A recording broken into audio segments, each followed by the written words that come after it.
I'm going to be ranking classes in the game according to how impressive I personally believe that class is playing in solo. Is it harder for those classes to win? That's S tier. Or is it easier for that class to win? Then it's D tier, right? We go right down to the bottom. What's next? Now we're getting into it, right? Now we're getting into it. Let's do Caster Cleric. And there's a reason why. Because after Caster Cleric, it's going to get dark for like 20 minutes, okay? There's storm clouds on the horizon. All the swear words that I never use on stream are all queuing up nicely, right? They're lining up nicely and they're going to come out, okay? Where is this one going? Where does the Caster Cleric go? How impressive is Caster Cleric, in my opinion, playing in solo? Guess what? Similar to Caster Wiz, I'm putting Caster Cleric in the S tier for many of the same reasons.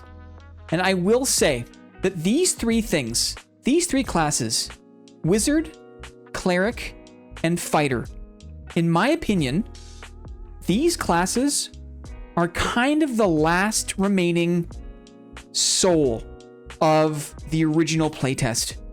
A resource-dependent, intentional, everything has a cost, you have to rest to regain your abilities. These three classes, to me, represent the core of the original Dark and Darker. And ever since the addition of new classes, we've moved further and further away from this vision. But I have a deep respect.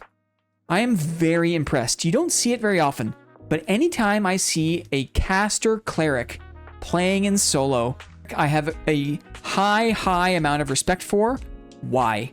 Similar to Wizard, this class has limited spells, and those spells are very situational, okay? It is very hard to play a Caster Cleric in solos. And for that reason, I am impressed, and for that reason, I'm putting them in the S tier. They have limited spells. Their magic is situational. They have to assess the situation and choose the right spell for the job. In addition, the cleric spells kind of suck, right? The offensive cleric spells aren't great. There aren't that many of them. A lot of them require you to kind of anticipate your opponent's movement, right? It can be very difficult to actually deal damage using Caster Cleric magic offensively, okay? And so because of that, the spells are not easy to wield. The spells are situational. You have a limited number. You don't have that many spells as a Caster Cleric, and you need to sit your ass down and rest. That makes this a very impressive class. You barely ever see these guys, right? They are on the endangered species list in terms of solo. So whenever I see one, if I die to a Caster Cleric, I'm never mad. I'm never mad because I respect them. I think it's impressive and I respect them. On the negative side, any crutches, any unbalanced advantages this class has access to? Yes, I believe that they can heal quickly. Any class that can heal quickly in this game, I think has an advantage because for the most part, it takes other classes, normally it takes time to heal up, and the Caster Cleric has the ability to heal quickly. Also, the Caster Cleric, both in terms of its spells and judgment as a skill, deals unblockable damage. It's a lot of AoE magic, right? And judgment is unblockable.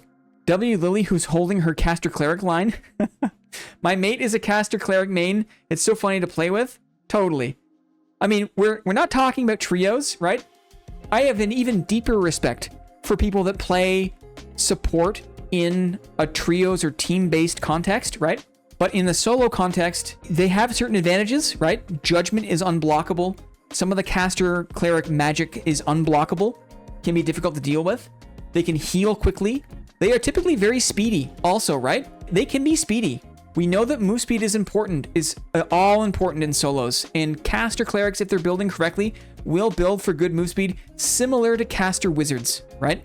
But I think the headwinds, the hurdles they face in terms of their limited spells, in terms of the skill required to assess the situation and choose the right spell for the job, to actually hit and do damage with their inferior cleric magic, and that they need to rest in solo without the protection of a team makes it very impressive. Okay. Skeletor of Eternia is my support cleric in trios, and we love him very much. LOL. Awesome.